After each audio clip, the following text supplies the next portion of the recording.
بڑے مہربان نہایت رحم والے اللہ تعالیٰ کے نام سے شروع کرتا ہوں۔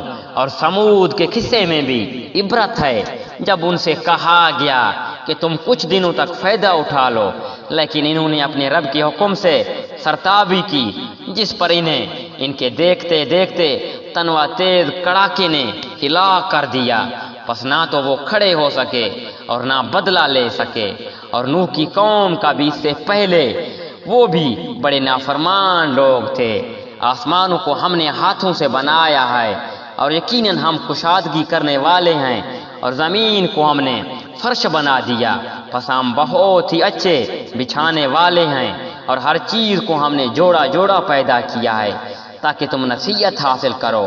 پس تم اللہ کی طرف دوڑ بھاگ کرو، یقیناً میں تمہیں اس کی طرف سے صاف صاف تنبیہ کرنے والا ہوں، اور اللہ کے ساتھ کسی اور کو معبود نہ ٹھہراؤ، بے شک میں تمہیں اس کی طرف سے کھلا ڈرانے والا ہوں۔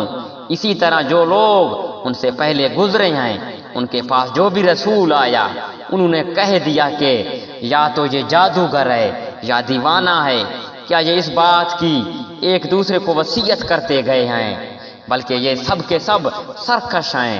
تو آپ ان سے منہ پھیر لیں، آپ پر کوئی ملامت نہیں، اور نصیحت کرتے رہیں، یقیناً یہ نصیحت ایمان والوں کو نفع دے گی۔ ہم نے جنات اور انسانوں کو صرف اس لیے پیدا کیا کہ وہ صرف میری عبادت کریں، نہ میں ان سے روزی چاہتا ہوں، نہ میری یہ چاہت ہے کہ یہ مجھے کھلائیں، اور اللہ تعالیٰ تو خود سب کا روزی رساں، توانائی والا اور زور آور ہے۔ پر جن لوگوں نے ظلم کیا ہے، انہیں بھی ان کے ساتھیوں کے حصے کے مثل حصہ ملے گا، لہذا وہ مجھ سے جلدی طلب نہ کریں۔ پس خرابی ہے منکروں کو ان کے اس دن کی جس کا وعدہ دیے جاتے ہیں۔